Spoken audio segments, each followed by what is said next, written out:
Rain hit the motel window like a fistful of gravel. Not a soft spring rain. Not the kind that made the world smell clean. This was cold March rain in northern Montana, hard and mean and wind-driven, the kind that found every crack in a wall and every weakness in a person. The neon vacancy sign outside buzzed in red and blue, flickering against the wet pavement like a heartbeat about to give out.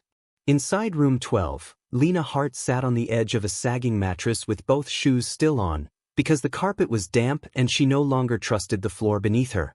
Her 7-year-old son, Noah, was asleep under a coat because the motel blanket smelled like bleach, smoke, and something older than either of them. A half-eaten sleeve of crackers sat on the dresser beside a paper cup of tap water.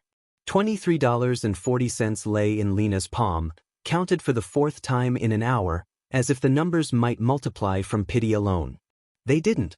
In the parking lot below, her ex-husband's truck had already disappeared into the rain 2 hours ago, taillights fading red down Route 83, along with the last of the life she thought she still had. The bank account was frozen. The lease was in his name. The storage unit had been emptied without warning. Even the school lunch balance for Noah had been canceled that morning at 9:14, while her son stood in line holding a plastic tray and pretending not to notice when the cashier looked at the screen too long. Some betrayals didn't happen all at once. They arrived like winter, 1 degree at a time, until you suddenly realized you were freezing. Lena pressed her forehead to the cold glass and tried not to cry, because Noah always woke when she cried, and lately he had started doing something children should never learn to do. He had started pretending not to notice. Then there was the envelope. It lay on the table beside the motel Bible and a dead lamp with no bulb inside. Cream-colored. Bent at one corner. Her name written in blue ink she hadn't seen in almost 15 years. Lena Hart. Not Mrs. Daniel Hart. Not current resident. Just Lena Hart. The return address was from a probate office in Missoula. She had nearly thrown it away in the lobby downstairs, assuming it was another collection notice, another threat, another reminder that poor people never got mail unless someone wanted something from them. But when she tore it open with her thumbnail, a single sentence stopped her cold. You have been named sole beneficiary of the real property located at Black Pine Ridge, Parcel 14. Assessed transfer consideration, $50. $50. A log cabin, according to the paperwork. 1 structure. 2 acres. No mortgage. She stared at the page until the words blurred, because she knew only one person who had ever lived on Black Pine Ridge. Walter Green. The man her mother had forbidden her to speak about. The old family outcast. The drunk, according to some. The liar, according to others. The one relative everyone erased from stories because he lived alone, made enemies easily, and left town gossiping that he'd spent 40 years guarding something no one believed existed. Now he was dead. And somehow, impossibly, he had left everything to her. Outside, thunder rolled over the highway. Noah stirred and turned in his sleep, one hand still wrapped around the broken plastic dinosaur he'd carried since preschool. Lena looked back down at the papers. A cabin worth less than the filing fee. A dead man no one respected. A place so forgotten the county had assessed it at almost nothing. Worthless. That was what Daniel would call it if he knew. Worthless like the motel room. Worthless like the last name she almost wished she could give back. Worthless like an old cabin in the woods. But Walter had written one note by hand at the bottom of the final page. Don't let them sell it cheap. Look under what everyone else ignores. Lena read that sentence again. And then again. She didn't know it yet, but everything that had been taken from her was about to lead her straight to the one thing nobody else had the patience, the decency, or the courage to see. Because some things aren't abandoned. They're waiting to be found. By sunrise, she and Noah would be driving toward a $50 cabin with 1 duffel bag, half a tank of gas, and no idea that something hidden in those rotting walls would force powerful people to smile, lie, threaten, and finally collapse under the weight of their own greed. Get ready, because what looked like the end of Lena Hart's life was only the door to the secret no one had managed to steal. If you've ever felt betrayed when you needed loyalty most, this story will feel personal. If you've ever been underestimated because you had too little money, too little power, or too few people standing beside you, stay with this. If you've ever had to start over while someone else laughed, this one is for you. And if life has ever handed you something that looked broken, cheap, or forgotten, only for you to discover there was still value hidden inside it, then you already know the truth this story is built on. What looks thrown away is sometimes only hidden. Lena had not always lived in motel rooms.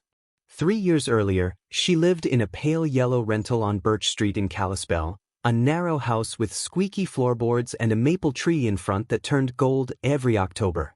It wasn't much, but it was clean, warm, and full of the kind of ordinary noises that make a life feel steady. Washing machine hum, a child's cartoons from the living room, the click of a coffee maker at 5:40 every morning. She was 32 then, a nursing assistant at St. Anne's Family Clinic, where she worked 4 10-hour shifts a week and picked up weekends when somebody called out sick. She knew how to calm frightened children before shots. She knew which elderly patients liked 2 sugars and which ones were embarrassed to ask for help standing. She knew how to tie her dark hair back in 11 seconds flat and make a $5 grocery store bouquet look cheerful in the break room. She also knew exhaustion.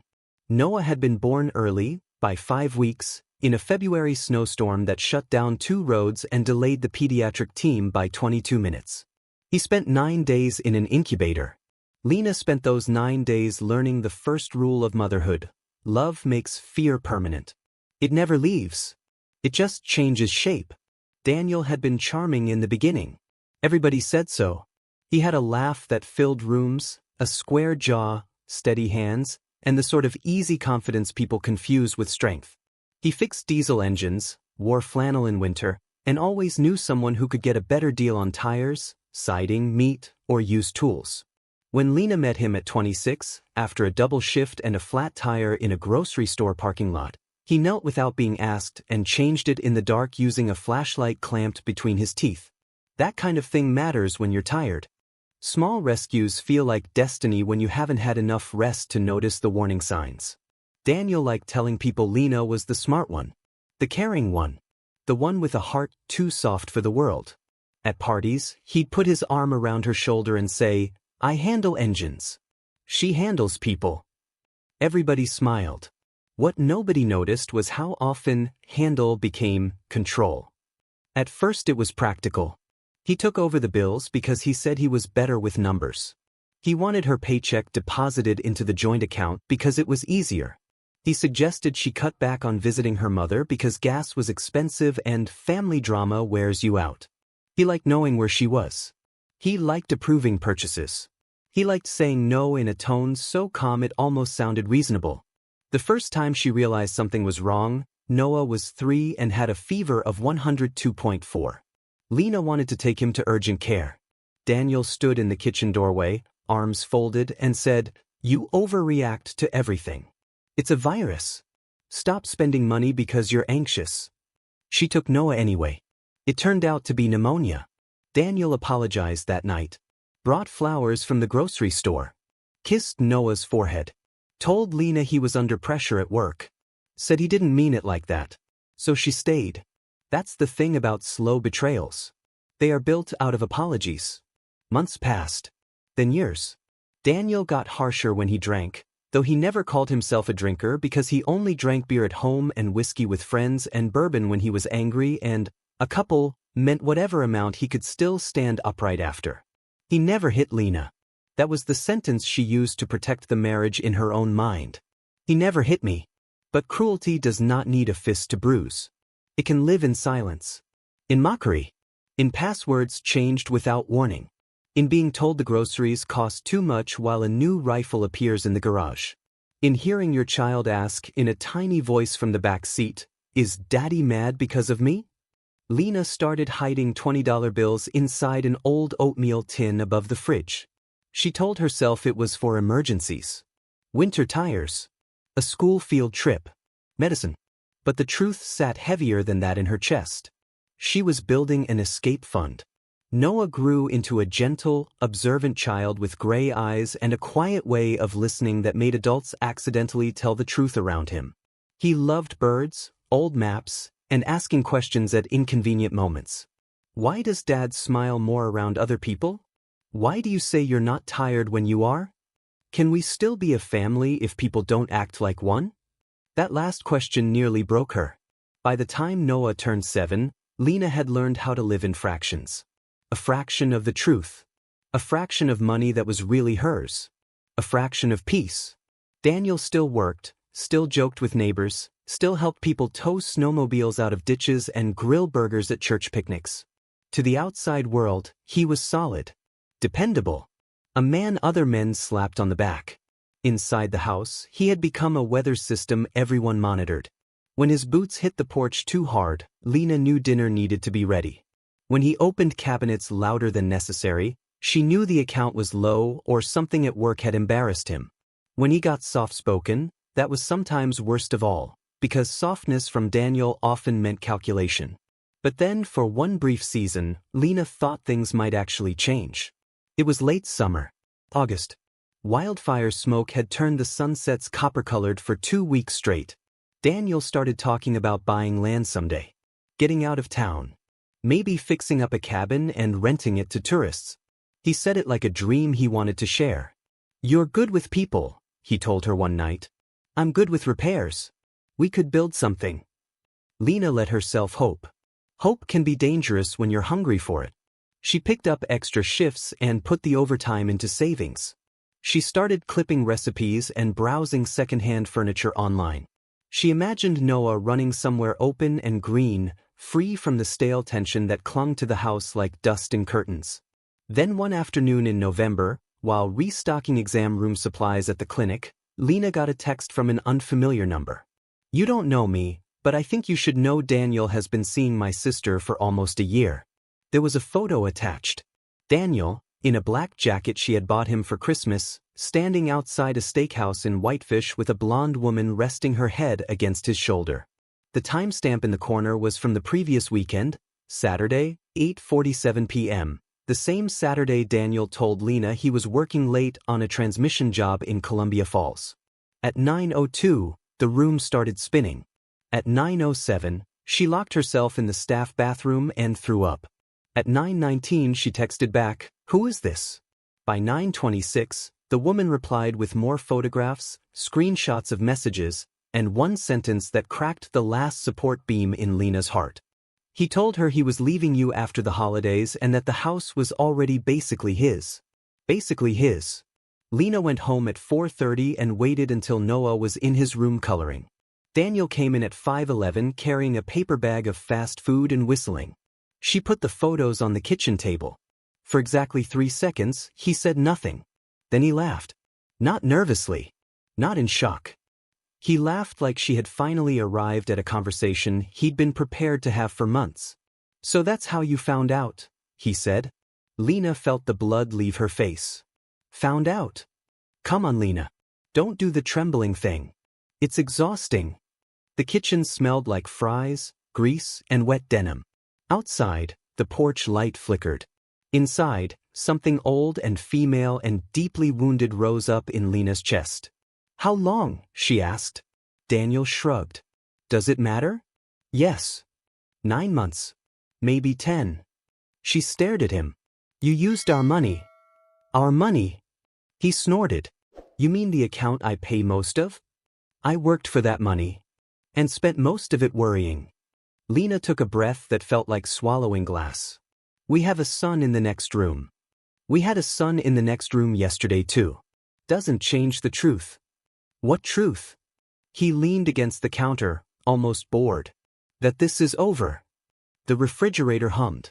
Somewhere down the hall, Noah was singing softly to himself, unaware that his entire life was being broken apart 30 feet away. Lena lowered her voice. "Then leave." Daniel smiled. "No." "What?" "No. The lease is in my name. The truck is in my name. The joint account is being moved tomorrow. And before you start with the martyr routine, let me save you some time. I already talked to a lawyer."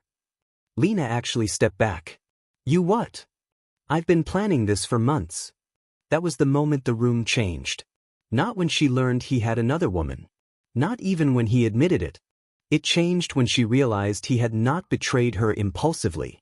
He had organized it. Carefully. Quietly. Like a man packing valuables before a fire alarm goes off. But he made a mistake. He thought cruelty felt like power. He didn't understand what it revealed. Lena picked up the photos with shaking fingers. So all of it was a lie. He looked toward the hall to make sure Noah wasn't there. Then he stepped closer and dropped his voice. You were useful. There's a difference. The sentence landed like a slap. Lena's throat tightened. You don't get to speak to me like that. He straightened. Actually, I do. Because you have nowhere to go. And there it was. The real point of everything. Not love. Not honesty. Not freedom. Control. He didn't want to leave and begin again like an adult. He wanted Lena cornered. Grateful for scraps. Ashamed. Easy to dismiss. She looked at him for a long moment. Then something in her face must have changed, because his smugness flickered. You know what? She said quietly. I would rather sleep in my car than spend one more night believing you define what I'm worth. Daniel scoffed. You won't. She turned toward the hallway. Watch me. That night she packed 2 duffel bags, Noah's school backpack, his asthma inhaler, 3 changes of clothes, birth certificates, her nursing license, and the oatmeal tin from above the fridge. $360. That was all. Noah stood in the bedroom doorway in dinosaur pajamas, clutching his blanket. Are we going somewhere? Lena knelt and held his face in both hands. Yes, baby. Is Dad coming? No. He studied her with a seriousness far beyond 7. Are we safe? Lena's eyes filled instantly, but she smiled anyway. We're going to be. That's when everything changed. The first week after leaving was all motion and paperwork and humiliation. A women's shelter in Flathead County had no beds available. A legal aid office could give her an appointment in 3 weeks. The school district let Noah stay enrolled temporarily under the McKinney-Vento provision for homeless students, and Lena memorized those words because they sounded sterile enough to survive. Better than saying, my child is homeless because his father spent 10 months planning our collapse. She took days off work she couldn't afford, then lost hours she desperately needed. Daniel froze the account as promised. He canceled her phone from the family plan. He sent one child support payment of $80, then claimed income instability. His lawyer filed for joint custody with a tone so polished it made Lena sick. He was not trying to co-parent. He was trying to exhaust her. And then came the final insult. At the courthouse, after a temporary hearing that lasted 19 minutes and changed almost nothing, Daniel caught up to her near the vending machines. He wore a clean flannel, polished boots, and the expression of a man performing civility for an audience. You look tired, he said. Lena kept walking. You should take the settlement. She stopped. What settlement? The one my attorney emailed. You walk away from claims on equipment, vehicle use, and back wages, and I won't contest school placement. She turned slowly. You hid money. He smiled thinly. Prove it. Why are you doing this? Because dragging this out will ruin you faster than it ruins me. Noah stood 6 feet away beside a plastic chair, hugging his backpack, pretending to read a pamphlet about court services. Lena looked at Daniel and felt something colder than anger. Cleaner. You are teaching your son who you are. Daniel's smile vanished. Don't start. No, she said. I'm done starting. You can keep the truck. Keep the lies. Keep the woman who wants what's left. But one day Noah will ask what happened. And I won't have to invent anything. Daniel's jaw tightened. She thought she saw shame flicker in his eyes. But it wasn't shame. It was resentment that she could still stand upright. 2 hours later, in that rain-beaten motel room, Walter Green's letter found her. Walter had been her mother's uncle, though no one said his name much after Lena was 12. He had worked odd jobs, hunted, trapped, repaired fences, and once, according to family rumor, helped a local survey team find a lost boundary line in the mountains without using a compass. Some said he was brilliant. Others said he was unstable. Everyone agreed he was difficult. Lena remembered him differently. She remembered the smell of cedar and pipe tobacco on his jacket. The way he cut apples with a folding knife and gave her the bigger half every time. The way he once told her, when she was 9 and crying over a broken toy, people who only look at price tags never learn where the real value hides. Her mother hated that sentence. Said Walter filled children's heads with nonsense. Said he had wasted his life on stories about old timber deeds, land fraud, and things buried in the bones of Montana. Said he drank too much and trusted no one.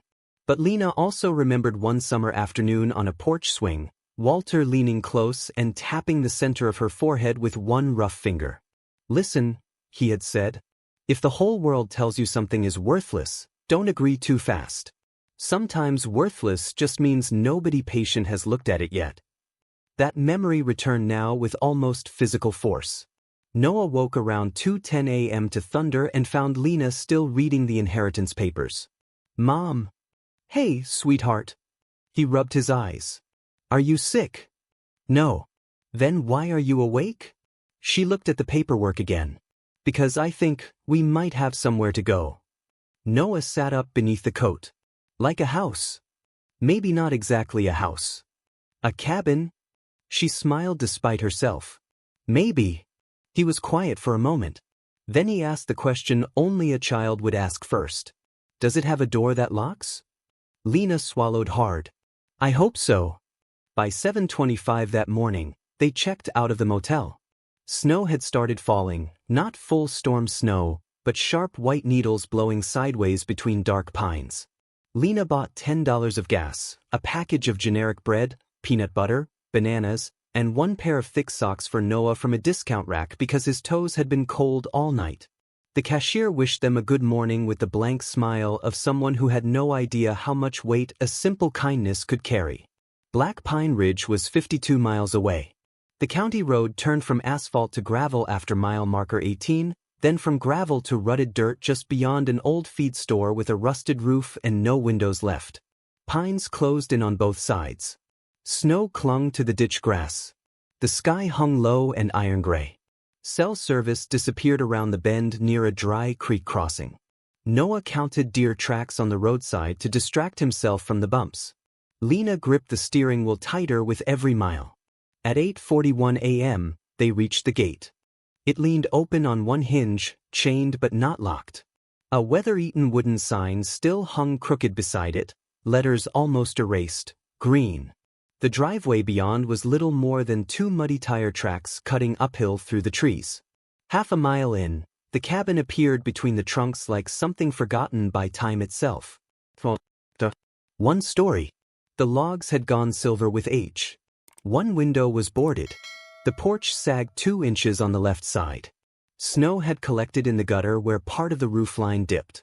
A hand pump stood out front beside a stone ring that might once have been a garden bed. There was no garage, just a collapsing shed leaning into a stand of fur. Lena stopped the car and did not move. This was the inheritance. This was the miracle. This was the joke, if the universe was still in that kind of mood. Noah whispered from the back seat, "It looks cold." "It probably is. Do we still go in?" Lena looked at the cabin. At the warped porch rail. At the smoke-stained chimney. At the place nobody in the family wanted. Then she looked at her son, whose cheeks were pink from the heater and whose backpack still held a school folder from a life now gone. "Yes," she said. "We still go in." The front door stuck halfway. Lena shouldered it open and a gust of old air hit them. Dust, wood rot, mouse droppings, ashes, and something faintly sweet underneath, like dried pine resin warmed years ago and trapped in the walls. The living room held a stone fireplace, a cracked leather chair, a narrow table, and shelves lined with jars, rusted lanterns, and boxes of screws. A quilt lay folded on a trunk beneath the window. The kitchen had a cast iron stove, chipped enamel sink, and 3 plates hanging crooked on nails. One bedroom.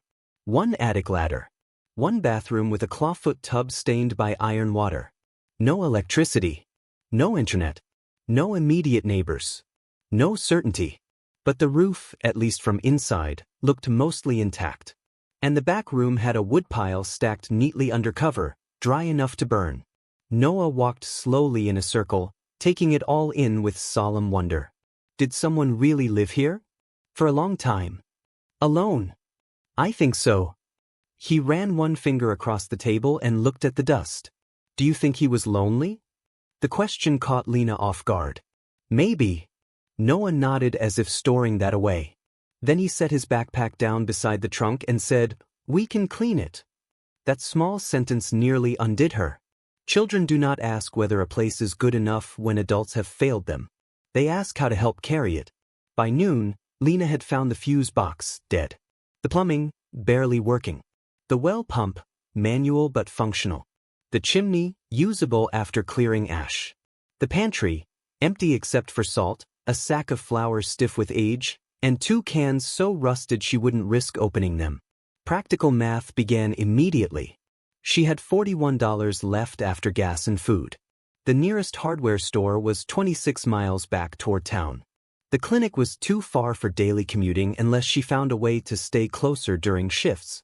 And she still had to appear in court in 9 days. But then, as if hardship had been waiting just beyond the door, the first complication came. At 1:17 p.m., a white county truck rolled up the drive. Lena stepped onto the porch, heart racing. A broad man in a canvas jacket climbed out, clipboard in hand. "Afternoon," he called. "Can I help you?" He looked past her at the cabin. "You Lena Hart?" "Yes." He checked the clipboard. Code inspection follow-up. Property's been flagged for deferred maintenance and unpaid land use assessment notices from the previous owner. Didn't expect anyone here. Lena's stomach dropped. Unpaid what? County notices. Minor now. Could become a lien if not addressed. How much? He flipped a page. Current delinquent fees and penalties total $1,384. For a second, the world blurred around the edges. She had $41. The man must have seen something collapse in her face, because his tone softened by half an inch. "I'm not saying it's due today, but you'll want to deal with it within 60 days. Also need smoke detectors, railing repair, and a structural review on that porch. If you're living here, there are occupancy concerns." Noah had appeared silently in the doorway behind her. The man saw him and cleared his throat. "I'll leave the paperwork." He handed her an envelope and went back to the truck. At the bottom of the steps, he paused and looked over his shoulder. "Miss Hart?" "Yes. This road gets ugly after dark when the temperature drops. You might want to bring in enough wood before sunset." Then he drove away, leaving the cabin quiet again. Lena stood there with the envelope in numb fingers. A gift wrapped in penalties. A shelter already slipping toward debt. A place that might not legally remain theirs if she couldn't outrun a clock she hadn't known was ticking. He thought he won. He hadn't. Because hidden inside that pressure, inside the cold, the deadlines, the humiliation, the raw arithmetic of survival, something else was waiting. Something Walter had counted on. Something nobody had found because nobody had stayed long enough to suffer for it. That first night in the cabin, the temperature dropped to 24 degrees. The wood stove burned hot for an hour, then cooled too fast because the damper stuck and the seals leaked. Lena used one of Walter's old quilts to block the draft under the front door. She pushed the trunk against the window with the cracked frame. She fed Noah peanut butter sandwiches by lantern light and acted as though eating on upside-down soup bowls because the table wobbled was part of an adventure. "Pioneer dinner," she said. Noah smiled because he wanted to help the lie. Later, when he fell asleep in the only real bed under 2 blankets and his coat, Lena sat in the leather chair by the dying fire with the county notice in her lap and finally allowed herself to break. Not graceful tears. Not cinematic sorrow. A full-body collapse of breath and sound, muffled into both hands so Noah wouldn't hear. Her shoulders shook so hard the chair creaked beneath her. Snot. Hiccuping. The kind of crying that came not from one event, but from too many at once. Betrayal, fear, court dates, money, cold, motherhood, exhaustion, humiliation, and the unbearable pressure of being the only adult in the room forever. She cried for the woman who had worked double shifts and still asked permission to buy winter boots. She cried for the child at the school cafeteria. She cried because she had inherited shelter and a new threat in the same envelope. And she cried because, beneath all of it, some part of her still feared Daniel had been right. Nowhere to go. Worthless. Too weak to survive without him. The fire popped once, sending a brief shower of sparks up the chimney. Lena wiped her face, stood up, added another log, and whispered into the room as if answering a voice that wasn't there. No. Just that. Because grief makes room for decisions if you let it. By morning, survival had become a schedule. 5:30 a.m. wake before Noah. Start fire. Melt ice from the wash basin if needed. 6 a.m. pump water. Heat oats if there were oats. Bread if there was bread. 7 a.m. drive Noah to the church run day program in town on days Lena could pick up clinic shifts. 8:15 a.m. call legal aid during breaks. Call county. Call utility co-op. Call the school liaison. 12:30 p.m. skip lunch or eat half a banana. 5 p.m. buy only what fit into exact cash envelopes. Groceries, gas, medicine. 7 p.m. return to the cabin before the road iced over. 9 p.m. patch. Sweep. Stack wood. Read notices. Don't panic. She sold her wedding ring for $180 at a pawn shop near the highway. The man behind the counter examined it under yellow light and said, "Best I can do." She almost laughed. Best I can do. Wasn't that the anthem of everybody who took from women trying to survive? Still, she took it. She bought rice, canned beans, powdered milk, cough syrup, a used smoke detector, nails, duct tape, and a cheap second-hand electric heater she couldn't yet use because there was no power. She bought a legal pad and wrote down every expense in tiny, disciplined numbers. Bread, $2.19.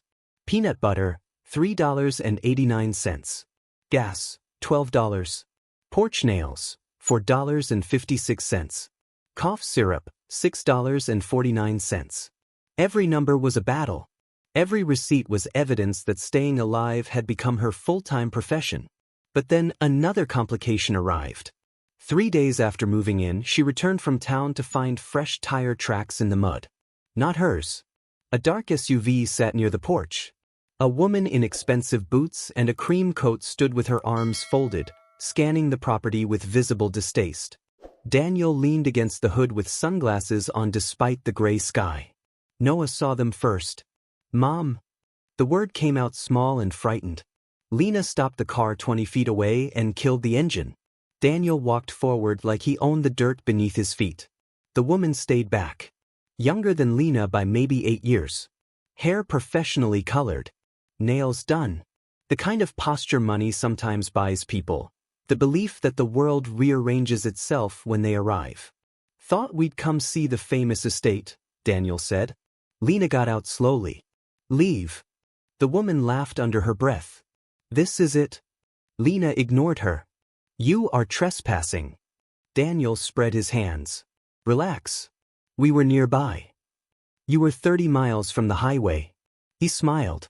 "So maybe I was curious." Noah stayed in the passenger seat, perfectly still. Lena stepped between Daniel and the car. "You don't come here." He glanced at the cabin. "You're actually living in this place?" "Yes." "With him?" He nodded toward Noah. "That's not going to look great in court." Cold anger moved through Lena like steel being drawn slowly from a sheath. "You want to talk about court?" The woman rolled her eyes.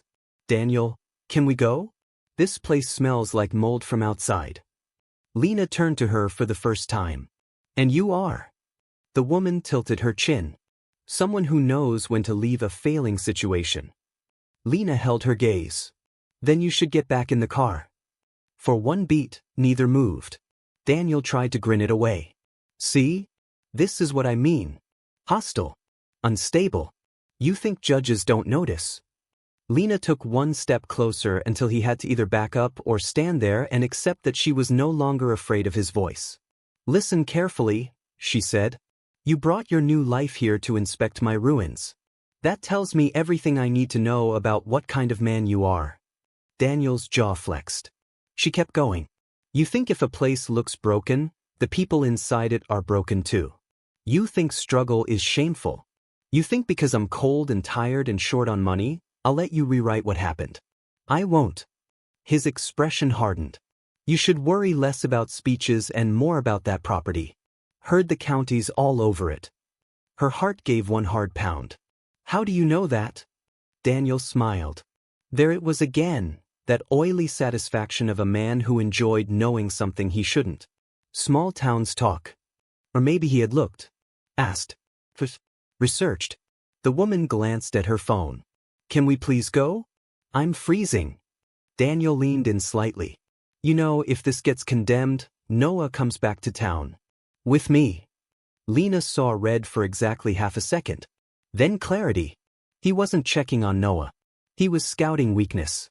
He wanted proof of failure. He wanted to come back later and say, see? She couldn't manage. But he made a mistake. He came before she was ready. That meant he was nervous. Lena smiled, and the expression unsettled him more than anger would have. You should leave now, she said. Daniel frowned. Or what? Or I call the sheriff and explain why a man with a pending custody case is trespassing on a remote property with a witness in the car and a child present. He stared at her. You wouldn't. She held up her phone, though there was no service. He didn't know that. Try me. 3 long seconds passed. Then the woman snapped, Daniel. He took off the sunglasses, revealing tired eyes and something meaner underneath. Enjoy your cabin. He got in the SUV. They backed down the drive in a spray of mud and disappeared through the trees. Only when the sound was gone did Lena let herself exhale. Noah climbed out slowly. Was he trying to scare us? Lena crouched down in the cold. Yes. Did it work? She looked at the road where Daniel had gone. Then at the cabin behind her. A little, she admitted. But not enough. Noah nodded as if that answer made perfect sense. The days turned harder. A storm hit on the 7th night, bringing sleet, 40-mile-per-hour wind gusts, and a branch that tore loose from a pine and slammed onto the porch roof at 11:46 p.m. Lena spent an hour in boots and gloves in near darkness dragging it clear while Noah watched from the doorway wrapped in a blanket, eyes wide with terror. The next morning, the school called. Noah had a fever. By afternoon it was 101.8 and climbing. Lena drove through blowing snow to the clinic because urgent care in town had a shorter wait and she knew the nurse on duty. Viral infection, they said. Rest, fluids, monitoring. She paid with the emergency credit card she had promised herself not to touch. Back at the cabin, Noah shivered under blankets and whispered, I'm sorry. For what? For getting sick when we're busy. Lena sat down so fast the chair scraped the floor. Never say that. He blinked at her. You hear me? You are not a problem to fit around. You are my son. His lip trembled. I don't want to make things harder. She pulled him into her arms carefully, mindful of the fever. Then let me tell you something. The only reason this is hard is because grown people made selfish choices. Not you. Never you. He cried then, hot tears against her sweater, and she held him through it while the wind pushed at the walls and the fire burned low.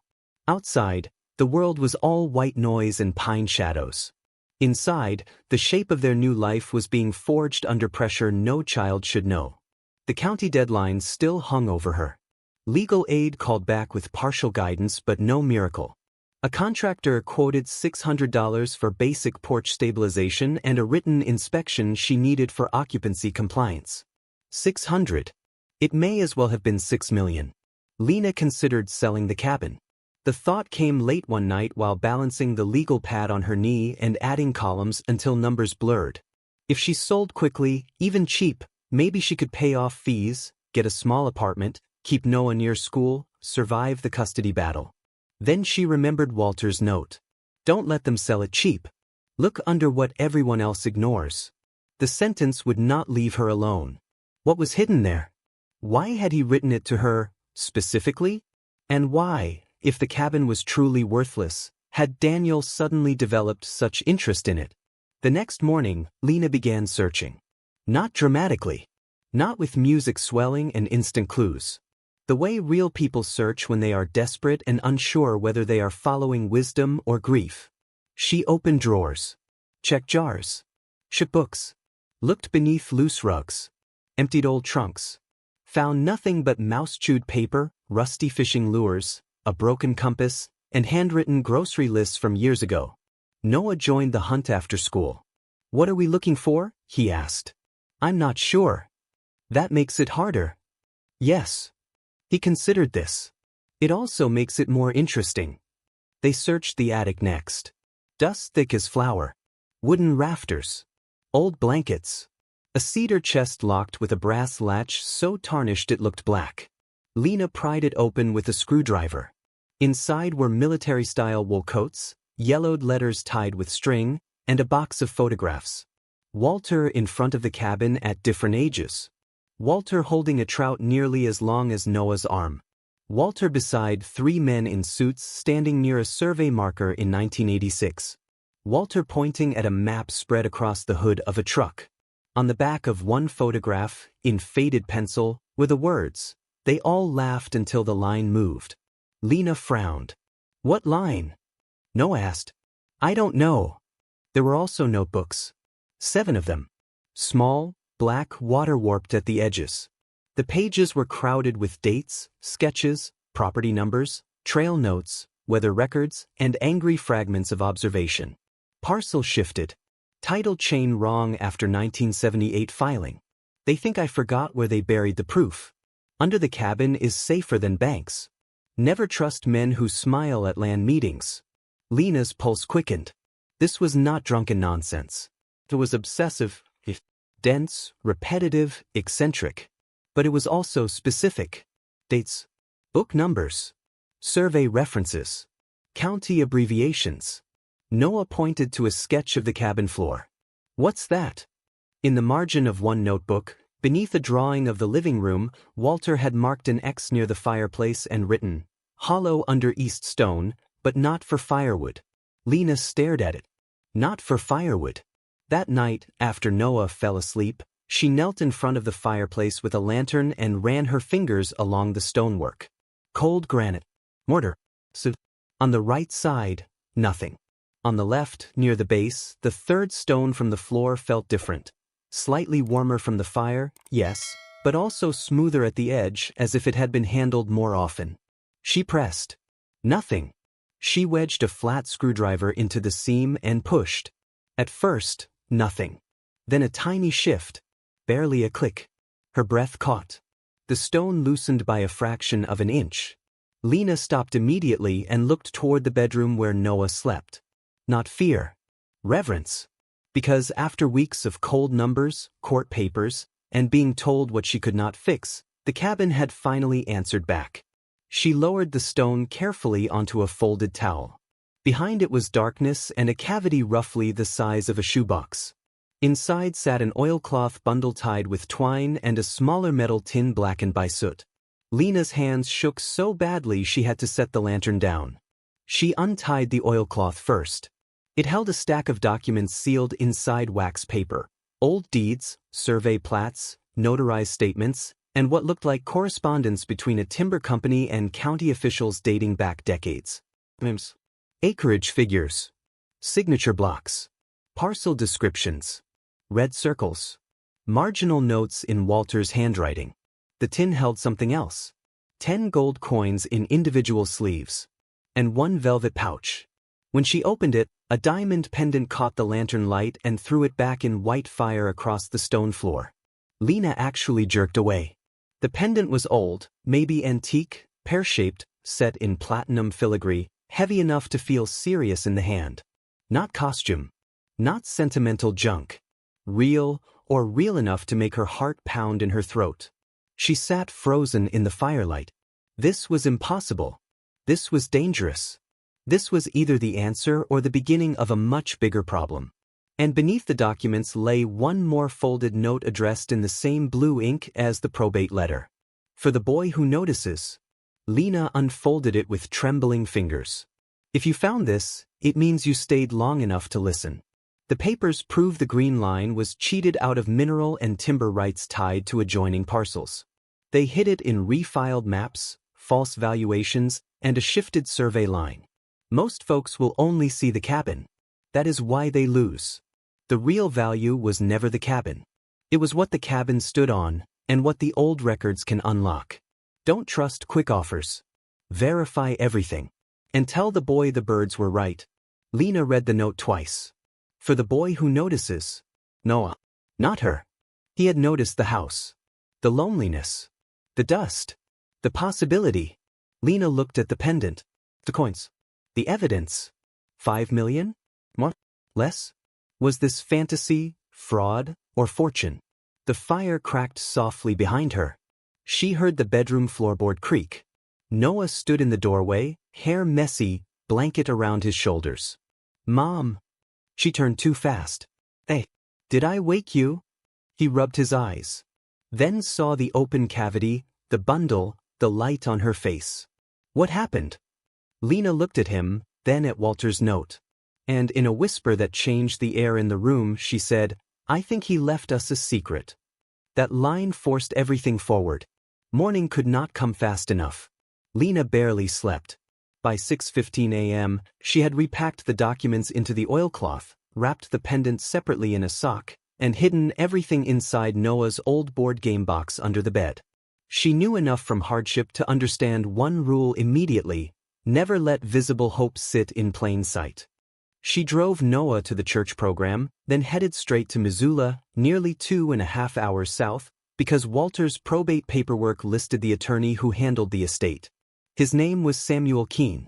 His office occupied the second floor above a bakery that smelled like butter and cinnamon. Lena arrived at 10:52 a.m. in boots still dusty from the cabin road, carrying a canvas tote so tightly her knuckles had gone pale. The receptionist looked up.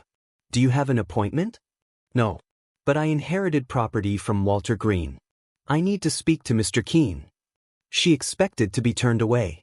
Instead, the woman's expression changed almost imperceptibly. One moment. 5 minutes later, Lena sat across from a narrow man in his 60s with silver hair, half-moon glasses, and the posture of someone who had spent 40 years leaning over other people's secrets. His office walls were lined with legal books and framed land surveys. On the windowsill sat a dying fern and an old brass compass. You're Lena, he said. Yes. He studied her face. You look like your mother. Lena almost laughed from the stress of hearing that in such a place. That's not always meant kindly. He gave the faintest hint of a smile. Walter thought highly of you. You knew him? For 28 years. Professionally, mostly. Though with Walter, lines blurred. Lena hesitated, then set the tote on her lap. Why did he leave me the cabin? Samuel leaned back. Because everyone else wanted whatever value they could see immediately. You were the only one he believed might stay long enough to discover the value nobody else respected.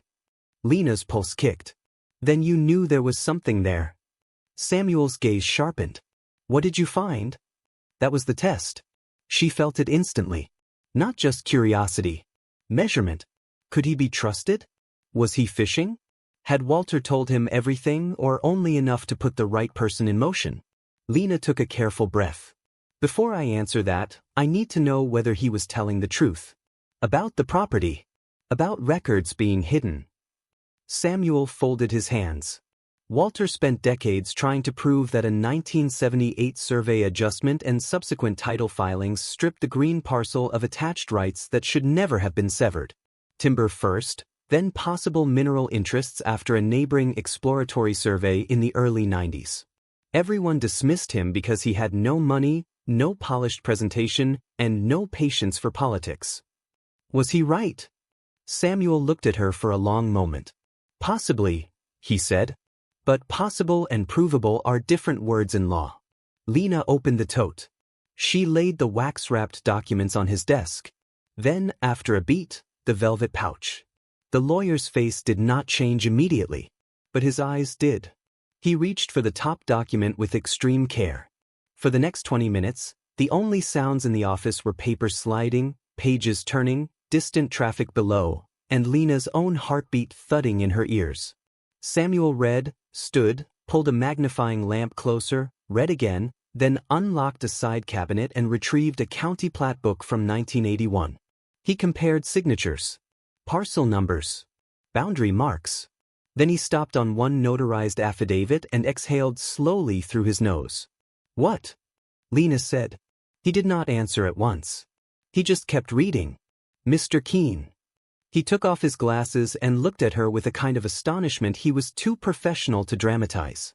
If these are authentic, he said, Walter may have preserved the only surviving documentation linking the original green boundary line to rights transferred under false assumptions 47 years ago. Lena sat perfectly still. What does that mean? It means, he said carefully, that the cabin may be the least valuable thing in your possession. The room seemed to tilt. He continued, now more briskly. I need high-resolution scans. I need a title historian, a gem appraiser, and a mineral rights attorney. I also need to know whether anyone else knows you found this. Lena thought of Daniel at the property. His smug comment about county notices. His sudden interest. Maybe, she said.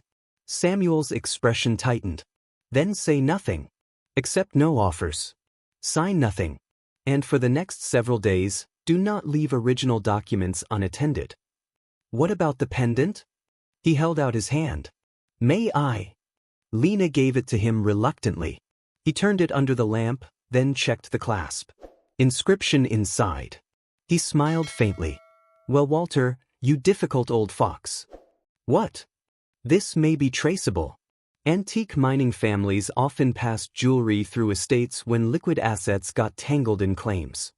He looked back at her. If the stones test genuine and provenance connects, it's valuable on its own. But the documents are the real earthquake. The phrase hung in the room. Real earthquake. Lena felt dizzy.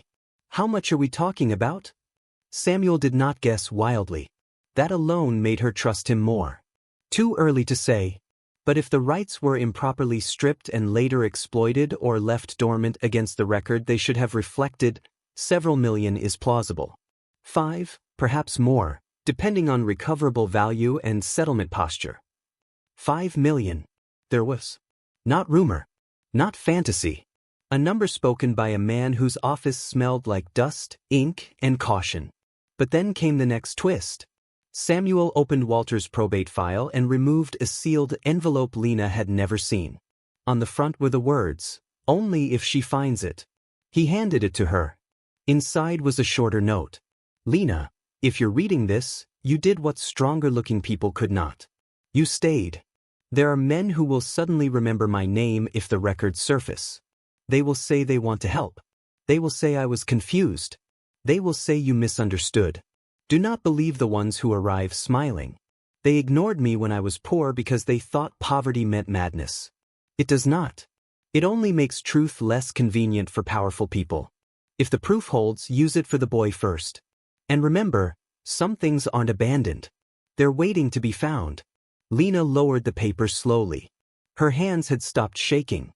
Not because the fear was gone. Because the truth had entered the room. Samuel arranged the documents into neat piles.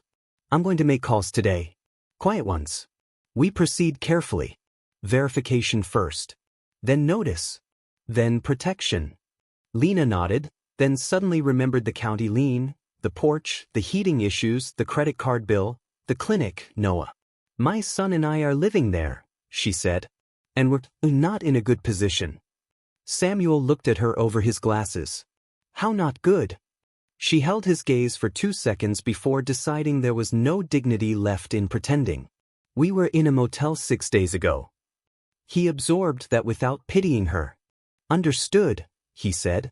Then first, I'll advance emergency filing and document preservation costs against the estate claim. Second, I know a contractor who owes me a favor and works fast. Third, until this is locked down legally, you tell no one the scale of what may be there. Not even family? He almost smiled. Especially not family. Verification moved quickly once real evidence was in trained hands. A gemologist in Missoula confirmed the pendant contained an old-cut diamond just over 5 carats with exceptional clarity, likely early 20th century, mounted in platinum. Estimated auction value, between $340,000 and $420,000, depending on provenance. The coins were genuine gold pieces, collector value, not just melt. A title historian found irregularities within 48 hours. A shifted survey line. Conflicting ledger references. A tax reclassification that appeared to detach rights in ways unsupported by the original filing chain. By the following Tuesday, A mineral rights attorney from Helena called Samuel during Lena's meeting and used the phrase, substantial claim exposure, so calmly it sounded almost absurd. Too good to be true? That fear lingered until the county archive produced the final confirmation. An original survey map, misindexed decades earlier, matched Walter's notes exactly. The line had moved. Not by accident. The corrected boundary tied the green parcel to rights later leveraged in adjacent development negotiations and exploratory valuations. Walter had not been ranting. He had been right. All those years. All that ridicule. All that loneliness. He had died in a cheap cabin with the truth hidden in stone, while polished men in clean offices dismissed him because it was easier than admitting a poor old man had outlasted their paperwork. And now that truth belonged to Lena. The confirmation came at 3:18 p.m. on a Wednesday while she was in the clinic parking lot eating crackers from her glove compartment. Samuel's voice was steady, but underneath it she could hear triumph. "It's real," he said. Lena closed her eyes. "How real?" "Real enough that I want you off ordinary phone lines as soon as possible. Real enough that two parties will likely try to contact you within days if records requests ripple the wrong direction. Real enough that your estimate is no longer survival." She gripped the steering wheel. "What is it now?" With a pendant, coins, likely settlement posture, and rights valuation exposure, conservatively, $5 million is on the table. Lena didn't cry this time. She laughed once, a stunned, disbelieving sound that broke halfway into a sob. $5 million. From a $50 cabin. From a dead man everyone called crazy. From a place Daniel sneered at in expensive boots. Samuel kept talking. "Listen carefully. There's one more thing." Lena straightened. "What?" "Someone has already tried to access old county copies under your parcel number this morning." Her skin went cold. "Who?" "I don't know yet. But Walter was right. The smiling men are waking up." Justice did not arrive all at once. First came the offers. A local land consultant left a cheerful voicemail saying he represented interested buyers who would love to help Lena convert a difficult property into immediate cash. A second caller suggested the documentation Walter preserved might be historically interesting but legally uncertain, and offered a fast private transaction on the cabin before costly disputes tied it up. Then Daniel texted. He hadn't texted in 9 days. The message read, "Heard you found papers. Don't do anything foolish. We should talk." Lena stared at the screen until the letters seemed to pulse. So that was it. He knew enough to circle back. Not enough to understand. Just enough to smell money. She did not reply. An hour later he called. She let it ring. Then another message. "I was trying to protect you from getting manipulated." She almost admired the speed of his reinvention. Cruelty, when threatened, often tries on the costume of concern. Samuel instructed her to document everything. Save messages. Do not engage directly. He filed preservation notices and began preparing a formal claim supported by the verified chain irregularities. 2 days later, Daniel showed up in town outside Noah's school pickup. This time he came alone. He wore apology like a jacket he hoped still fit. "Lena, wait." She kept Noah close and continued walking toward the car. "Please. I'm serious." She stopped only because Noah was there and she would not create a chase. Daniel lowered his voice. "I know things have been bad." "No," she said. "Things have been clear." He flinched, then recovered. "I heard maybe that old cabin has some history tied to it." "From who?" "That doesn't matter." "It matters to me." He took a breath. "I'm trying to tell you people will come after you if there's money involved." Lena looked at him and almost marveled at the audacity. "You mean the way you did?" His jaw tightened. "I'm still Noah's father." "Yes. And he is still old enough to see when your interest arrives with dollar signs." Noah stood beside her, silent, listening. Daniel glanced at him and shifted tactics. "Buddy, tell your mom I just want us all to be smart." Noah looked up at his father with that same gray, observant gaze that had always unsettled adults who preferred children simple. Then he said quietly, "You only come when something is wrong or valuable." Daniel went still. Lena did too. The sentence was surgical. Simple. Final. Daniel laughed awkwardly. That's not fair. Noah didn't answer. He just opened the car door and climbed in. Somewhere in that moment, custody stopped being Daniel's leverage and became his exposure. Because children do not always speak often. But when they do, the truth tends to come out unclothed. The real consequence landed a week later during a court review hearing. By then, Samuel had coordinated with Lena's legal aid attorney, who now had a far clearer picture of Daniel's finances than Daniel expected. Records surfaced. Irregular transfers. Personal expenditures during the marriage he had not disclosed. A pattern of account manipulation. Text messages. The timing of the frozen funds. Then his little visit to the cabin, his school confrontation, and his attempts to interfere once he suspected value, all documented. Daniel entered the courtroom confident. He left pale. The judge, a woman with silver braids and a habit of removing her glasses when annoyed, reviewed the submission for several long minutes before looking up. Mr. Hart, is it your testimony that your concern regarding the child's living conditions is entirely independent of any financial developments tied to Ms. Hart's inherited property? Daniel shifted. Yes, Your Honor. The judge lifted one exhibit. Then perhaps you can explain this text sent at 6:14 a.m. to a third party, quote, "If she found what I think she found, I'm not getting cut out after all I put in." She did not vanish into some glittering new city and try to erase the woman who counted coins in a motel room. Instead, she paid every debt. Every single one. The credit card. The county liens. The legal bills not covered by recovery structure. The borrowed gas money from a coworker she had been too ashamed to mention before. She set aside a trust for Noah's education with rules written plainly enough that no future charm, manipulation, or pressure could touch it. She bought the cabin's adjoining acreage when it came up legally clean, preserving the land Walter had spent his life trying to defend. Then she did something nobody expected. She turned part of the restored property into a recovery retreat for women and children in housing crisis. Not a grand charity spectacle, not a photo op operation, but a quiet, practical place with warmth, temporary beds, legal referral support, and a pantry that never sent a child away hungry over paperwork. She named it Black Pine House. On the entrance wall, framed beneath Walter's photograph, were the words, "Some things aren't abandoned. They're waiting to be found." People cried when they read it, because they knew it wasn't only about cabins. It was about people. Lena kept working at the clinic for another year, part-time, while Black Pine House found its rhythm. She wanted to leave on her own terms, not because money had lifted her out of usefulness. She hired smart people. Listened more than she spoke. Funded local legal aid quietly.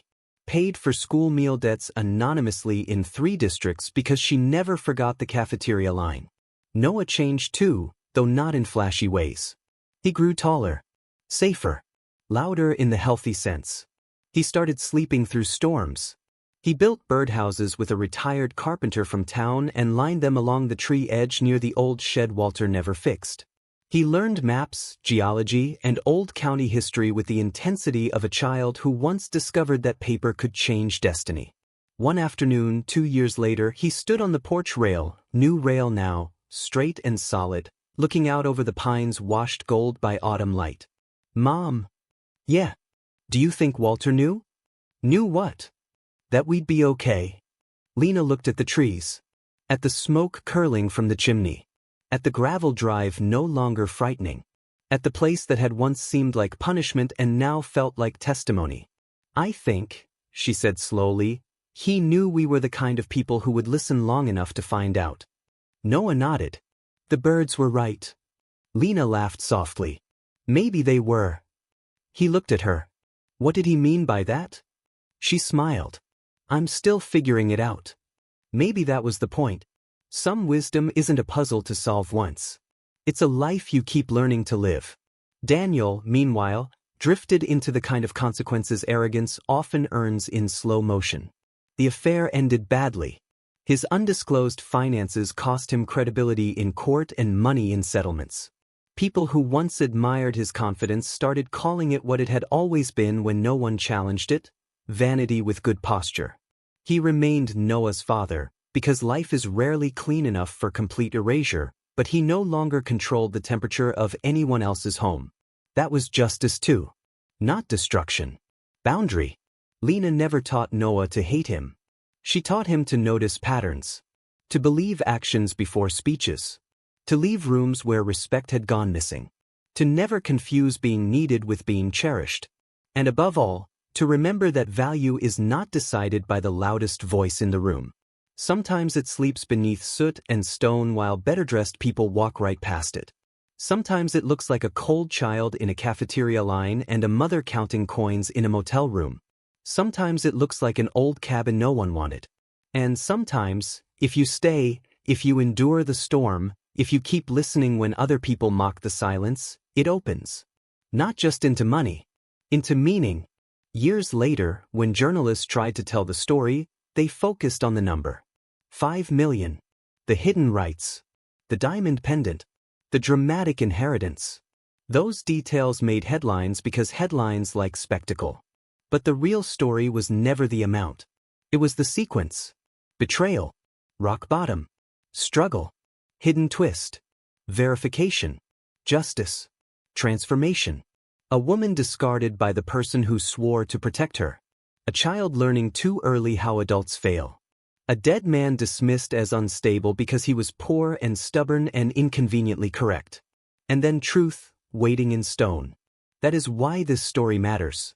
Because we live in a world that often trusts polish over character, appearance over patience, confidence over conscience. We are taught to hurry, to sell, to settle, to abandon what doesn't shine fast enough. But not everything valuable arrives looking valuable. Not every rescue comes in the form you wanted. Not every ending announces itself as a beginning. Lena learned that in the cold. She learned it with splinters in her palms and county notices on her table. She learned it when Noah asked if the cabin had a door that locked. She learned it when the fireplace opened. She learned it when trained experts confirmed what a lonely old man had written down by hand and hidden from greed. And she learned it again each time a woman arrived at Black Pine House carrying too much fear and not enough money, convinced her life had been thrown away. Lena would walk her inside, make tea, show her the warm kitchen, and say the words she wished someone had said to her sooner. This is not the end. This is where we look closer. What looks thrown away is sometimes only hidden. That line hung above the pantry too. Children read it while choosing cereal. Mothers read it while filling out forms with shaking hands. Volunteers read it when stacking blankets fresh from the dryer. And some of them cried because deep down, nearly everyone has known what it feels like to be misjudged at their worst moment. To be valued only by the surface.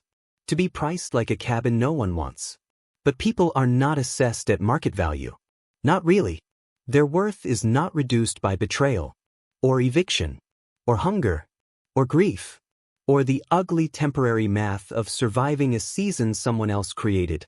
That was the moral center Walter protected in his own crooked way. It wasn't just land. It wasn't just money. It was proof that truth can survive ridicule, that patience can outlive manipulation, and that those who endure with integrity often inherit more than what was stolen. They inherit perspective. Purpose. A different kind of wealth. On the anniversary of finding the hidden compartment, Lena and Noah built a small stone marker near the old pine behind the cabin. Nothing elaborate.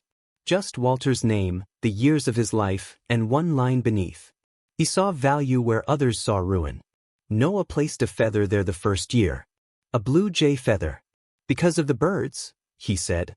Lena didn't ask for more explanation. Some things are better honored than solved. On winter nights, when snow pressed white against the windows and Black Pine House glowed warm in the dark, Lena still sometimes remembered that motel room. The wet carpet. The flickering sign. The $23.40 in her palm. The feeling that the world had narrowed to almost nothing. She did not remember it to suffer again. She remembered it because memory is part of gratitude when survival has once been uncertain. She would stand at the window and watch the pines bow under snow and think of all the women still sitting in their own room 12 somewhere, counting money that isn't enough, believing what cruel people told them about their options. Now she had the power to change that for some of them. That was better than revenge. That was transformation. And if you listen closely, maybe that is the real reason this story holds people until the end. Not because of the inheritance. Not even because of the twist. But because we all want to believe that what has been overlooked can still be redeemed. That what was mocked can still be vindicated. That what was nearly lost can still be found. And sometimes, against all expectation, it can. Sometimes the worthless thing is the map. Sometimes the rejected place is the doorway.